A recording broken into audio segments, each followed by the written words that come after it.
the risk from China is dropping, and what China has to add to the global response is rapidly rising.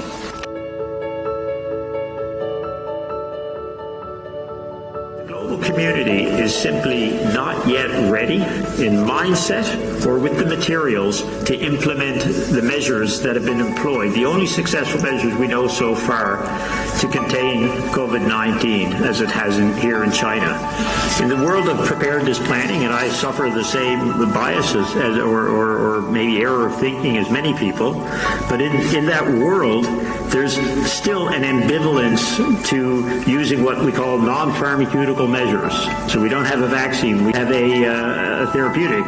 And you hear it repeatedly in the news, people throwing up their hands, whereas China said, okay, we don't have those, let's get out the old ones, let's adapt them, let's innovate, and let's stop this virus and save lives, and that's what they've done.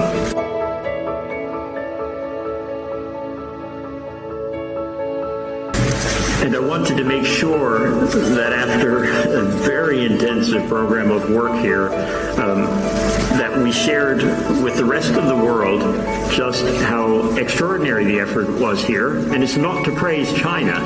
It's to open the door and have the rest of the world realize there is something that can be done as people are starting to despair that, oh, what can we do? But now we're starting to see countries like Italy take extremely aggressive actions. What China has demonstrated is you have to do this.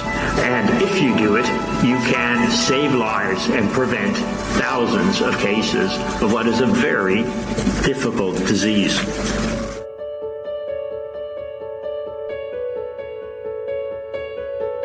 And giant auto routes and a gorgeous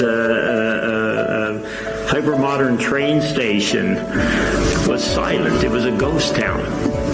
And behind, every window of these skyscrapers that we drove past, there were people. There were 15 million people were staying put in one place for weeks at a time to stop this disease. And as we spoke to the people we were working with in Wuhan, they said, this is our duty. We have to protect the world from this disease. This is our role. We'll play our role. And I just thought it's so important that we recognize that. And to the people of Wuhan, it is recognized that the world's in your debt. And when this disease finishes, hopefully we'll have a chance to thank the people of Wuhan for the role that they've played in it. Because many of us, many other people here have suffered, but the people of that city have gone through an extraordinary period and they're still going through it. And there's so many stories like that in this response.